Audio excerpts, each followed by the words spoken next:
OSG, nakita po natin kung ano ang statement ng OSG na siyang kumakatawan sa ating gobyerno. Sabi po niya ay hindi po kailangan dumaan sa local court. So, since wala pong TRO, tayo po ay nagsasabi na ang warrant of arrest ay valid. From the palace side, kung sa ilabas na TRO ng Supreme Court sa isinampa po ni Senator Bato. Sa ngayon, masasabi po natin na ang warrant of arrest ay valid laban dito kay Senator Bato de la Rosa. At ang lahat ng maaaring interpretasyon at evaluation na sabing resolution ng Supreme Court ay ibabato po natin kay Secretary Frederick Bida. So can you consider him now as fugitive since tumakas sa Senate? Yan din po ang pananaw ng OSG na siya po ay kinukonsidera na fugitive. Ma'am Atlas, yung statement lang po na spliced daw po yung video na pinresent mo.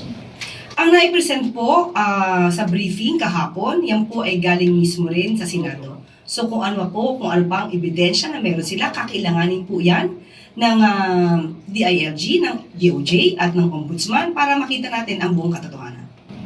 Yusek, we go by RA 9851, di ba po? So now that the TRO is denied, will we enforce the same measure as we did with the former president na we will surrender? Di ba po extradite or surrender po yan? Lahat ng operational matters ay ibibigay po natin kay Secretary Vida ng DOJ. Yusek, nung naipakita po kay Pangulo, specifically yung video nung pag-alis ni Senator Bato at saka kasama po si Senator Robin sa Senado, ano po yung reaction niya?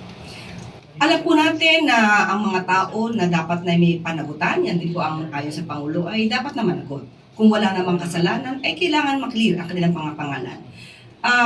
Kung ikukonsidera ito na pagtakas at pag-alis, hindi po natin ito didesisyonan or bibigyan judgment, pero sa paningin po ng Pangulo ay hindi po ito dapat nararapat. Yusek, ano na-establish natin doon sa video na nakita magkasama si Bato at si Senator Robin? Ayon po mismo kay Secretary John Vic Rimulya, na ipakita po rito na kahit na nasa protective custody ng Senado si Senator Bato de la Rosa at yun po ang pinangahawakan ng NBI noong nagkausap sila at dahil sa resolution na ito ay hindi gumalaw ang NBI. At sa ngayon na sila ay umalis at wala na sa protective custody ng Senado, si Senator Bato de la Rosa, at tanungin po natin bakit ito napayagan ng Senado. Yusek, have you heard from the President himself regarding the decision, the SC decision, SC ruling about that? And I remember the President saying at the time na he specifically asked the NBI to not go to the Senate habang lalo't wala pang desisyon ng Supreme Court on how would this decision ruling change everything? Sa ngayon po, muli, lahat po ng assessment ng hindi pag-issue ng TRO ay ipapaubaya natin mismo kay Secretary Vida. Ma'am, sinabi po ng Pangulo na sinabi niyo po last briefing na magbabago po yung desisyon ng Pangulo na hindi na ipahuli, di ba? Like, desisyon na po yung Korte Suprema.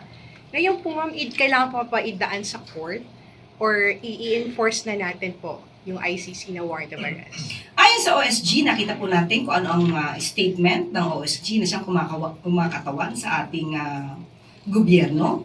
Sabi po niya ay hindi po kailangan dumaan sa local court. So, since wala pong TRO, tayo po ay nagsasabi na ang warrant of arrest ay valid. So ngayon po, Yusek, ang hinihintay na lang po ay coordination with the PCPC, tama po ba? Muli, mga operational matters ay ipapaubaya po natin sa DOJ. Yusek, kung natatandaan natin, mayroong apela si Senator Bato, nag-mistaken last week or a week ago, na umaapela siya kay Pangulo at may magagawa raw ang Pangulo para protektahan siya as a citizen. Siguro pinupunto niya yung pag-aresto sa kanya ng ICC.